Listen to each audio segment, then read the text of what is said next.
Bismillahirrahmanirrahim. Assalamu alaikum, dear students. Rana Pervez here, and we are going to discuss today the Persian civilization, some aspects of Persian civilization. And I have told you earlier that the most important element of any civilization is the time period of that civilization.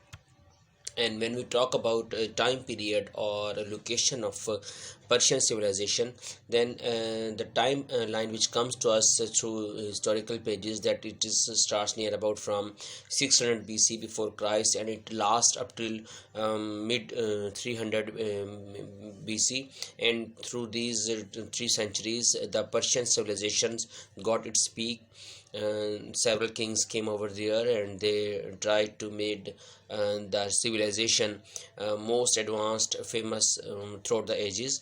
And it's true that Persian civilization is one of the greatest, famous, advanced civilizations of the world.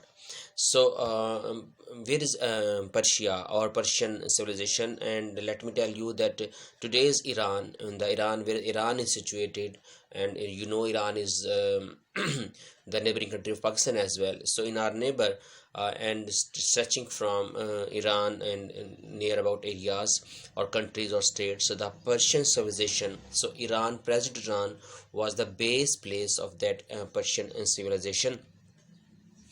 And then we move towards the Cyrus, and then when we talk about the great leaders or the rulers of in Persia, we come across the very first leader, that is very prominent leader, is the Cyrus. Cyrus ruled from 559 to 530 before Christ, and he tried to make that Persia a base, a hub of learning, education, beliefs, religion, or anything else. So he gave an advancement to each element of life.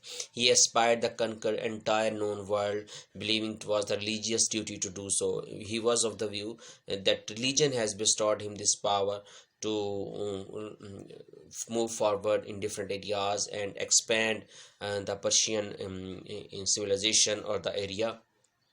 He became the chief of the Persian tribes in 559. His army was able to conquer Persia because before coming to Persia, he was the king of any other tribe outside of the Persia. But then he conquered the Persia and became the king of the Persia. And then from there, he also advanced to many other areas and conquered those areas. But he was killed in near about 530 BC, and then we move towards the next that is what did he do for Persian civilization. He expanded the empire further to the surrounding regions as Libya, Asia Minor, and Babylon. He was able to capture Sardis, capital of Lydia, and many other tribes as well. In Babylon, Cyrus freed the Jews, believing that their god Yaman was an ally of Ahura Mazda. So he was very cooperative with a religion as well. He did not capture the Jews or any other religious persons, because he thought that his religion did not allow him to make slaves other religion persons. So he freed many other religious persons. Then what was the belief? So it was said that Zoroaster was the founder of Zoroastrian around near 600 BC. So it was the religion or religious beliefs of them. They believed that to help the world, to take over the world, and to spread their own religious beliefs, what they get from the prophet Zoroaster. Then it was in their belief that he treated those people very politely. They want to bring equality in the society, and as well as they want to give prosperity to their religion. It was a set of belief for themselves. Then his son Cambyses, he was his son, he came the king of that area. He ruled for near about 30 years he added Egypt. He attacked Egypt and made the part Egypt to his Persian civilization. Darius. Now we move towards the Darius, another king of that Persian civilization. Throughout the reign of Darius, many lands were conquered. Matlab, in other words, more lands were conquered by Darius as well, because he was the successor of the king, and all the kings were having the same mentality, having the same set of beliefs, and it was their main belief that to expand their religion, to expand their land, to expand their civilization. So he did the same as his predecessor was doing. And Darius was accepting of other cultures and beliefs. The main idea was that he was getting good ideas from other worlds, other religions, other civilizations. He was able to conquer Asia Minor in 495 BC, and then he set out to control Greek as well. In 490, the Persians attacked Athens. Battle of Marathon was also fought was over there. The biggest battle took place in 490, and the Athenians were won with the help of a brilliant former Persian soldier. Milton means they was not able to win this battle, but anyhow, Darius was so brave that he always keep on planning to win other areas. So how they organize the Persian civilization or the areas, Darius established some kind of a capital of that civilization in 518. He divided whole the empire in 20 provinces. Each province was ruled by a governor, and then they had their own set of laws, spoke their own language. Each and every aspect was addressed, and the civilization got a prominent way of living through the ages. And then other many work was done. The royal road spanned 1677 miles from Susa to Persia was also built. Greek historian Herodotus said that there is nothing in the world that travels faster than these Persian couriers. So it means the Persians did a lot of work on communication, especially on the roads.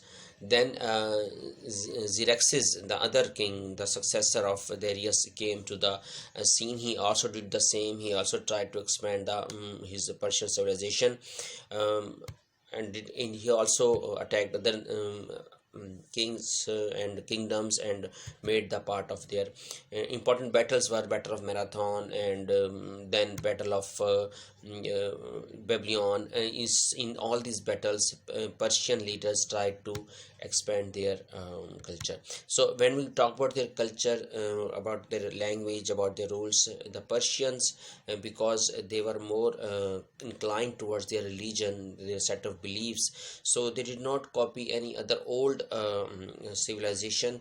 They just tried to get the idea and do their own work, do their own concept of living, concept of speaking, concept of wearing, concept of eating, because they were of the view that in any civilization, if they want to live in the history, if they want to continue their names in the ages, so they have to do something new. They did the same.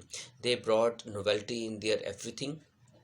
And so even today we are ready to read the civilizations, the kings and their architecture, because the Persians have their own way of thinking, and they build such buildings which even today are present in the Persia. And so if we conclude, because the time is less, we have to cover all these points, that Persians is one of the greatest civilizations which include every matter of life. And even today this civilization have the great imprints on the minds of the readers, of the historians, whoever who goes over there and search their buildings. Either they are not in if they are not good condition, but it reveals that they were very good people. So I have sent you a reading as well, 2 articles about this Persian civilization. Do read about that, those readings, and if you have any confusion, you may send me mail, you may ask me on WhatsApp, and I will be there to respond you very quickly. So up till now, take care. Allah Hafiz.